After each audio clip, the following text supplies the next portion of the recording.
శుభోదయం.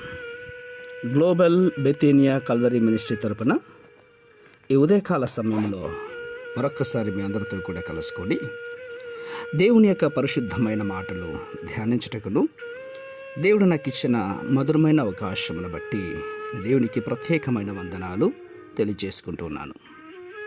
అవును, సంఘ కార్యక్రమాలలో సంఘం యొక్క కడుతున్నటువంటి పనిపాటులు ఎందును కూడా దేవుడు అద్భుత రీతిగా అనేకమైన కర్మలను జోడించి తన పని చేస్తున్న విధానాన్ని బట్టి దేవునికి స్తుతి, ఘనత, మహిమ, ప్రభావం సమర్పిస్తుంటున్నాను.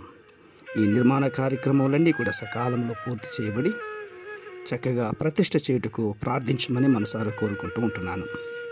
ఈరోజు కూడా పరిశుద్ధమైన లేఖనముల ద్వారా మరొక మాటను చదువుతున్నాను. దయచేసి గమనించండి. హెబ్రీయులకు రాసిన పత్రిక 5వ అధ్యాయము 8వ వచనాన్ని నేను చదువుతున్నాను. దయచేసి గమనించండి. హెబ్రీయులకు రాసిన పత్రిక 5వ అధ్యాయము 8వ వచనము. ఆయన కుమారుడయుండియు తాను పొందిన శ్రమల వలన విధేయతను నేర్చుకునెను. దేవునికి స్తోత్రం కలుగునుగాక. అవును ప్రియులారా, ఆయన దేవుని కుమారుడయుండు కూడా శ్రమల ద్వారా ఎలా విధేయత చూపించాలో ఆయన నేర్చుకున్నాడట. ఈరోజు మనము అదే విధేయతను నేర్చుకుంటూ ఉంటున్నామా? దేవుని వాక్యమునకు, దేవుని సేవకులకు, పెద్దలకు మనము విధేయులమై ఉండవలసినటువంటి బాధ్యత ఎంతో ఉంది. మన జీవితంలో విధేయత లేకున్నట్లు పోతే గనక ఆశీర్వాదములు ఉండవు. అందుకే అన్నాడు, బలులను అర్పించుట కంటే విధేయత చూపించుట మేలు అని దేవుని వాక్యం నేర్పిస్తోంది.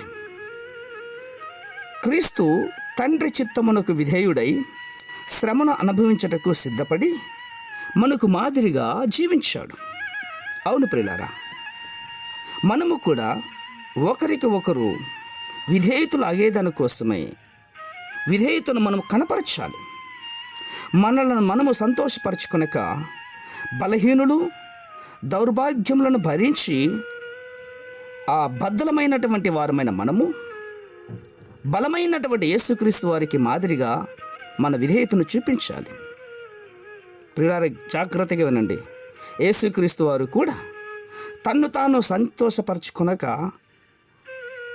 నిందించిన వారిని బట్టి, బాధపడిచిన వారిని బట్టి, ఆయన మీద అన్యాయమైన నేరము మోపిన వారిని బట్టి ఆ నిందలను భరిస్తూ, ఆ శ్రమలను భరిస్తూ వాటన్నిటికీ విధేయత చూపించి మాదిరిగా ఉండిపోయాడు. మరి ఈరోజు మనం ఏం చేస్తూ ఉంటున్నాం? ఒక చిన్న మాట అనగానే భరించలేనంత కోపానికి, భరించలేనంతవంటి విరోధంగా మనము మాట్లాడి ఎదురుదాడి చేసేవాళ్ళుగా కనబడుతున్నాం. అలాంటప్పుడు మన జీవితంలో విధేయత ఎక్కడుంటుంది చూపించండి. మనం విధేయులకు, ఆ విధేయత అన్నటువంటి మాటకు నిదర్శనమైనటువంటి జీవితాన్ని మనందరం కూడా జీవించాలి. అప్పుడే దేవాది దేవుని యొక్క మహాకృప మనందరికీ కూడా తోడుగా ఉంటుంది. పరిశుద్ధమైన మా ప్రియ పరలోకపు తండ్రి, నిజమే నాయన, మీరు మాకంటే ముందుగా శ్రమలలో, బాధలలో, ఇబ్బందులలో, ఇరుకులలో లేఖనములకు విధేయత చూపించి మాదిరిగా ఉంచిపోయారు నాయన. ఆ విధేయతను మేమందరము కూడా, ఈ మాటలు వింటున్న వారందరూ కూడా విధేయత కలిగిన వారుగా జీవించినట్లుగా అవకాశం అనుగ్రహిస్తారని విశ్వాసముగా నమ్ముచు చిన్న ప్రార్థనను మా రక్షకులను యేసయ్య నామమున బట్టి అడిగి వేడుకను పొందుతున్నాం మా తండ్రి. ఆమేన్, ఆమేన్, ఆమేన్.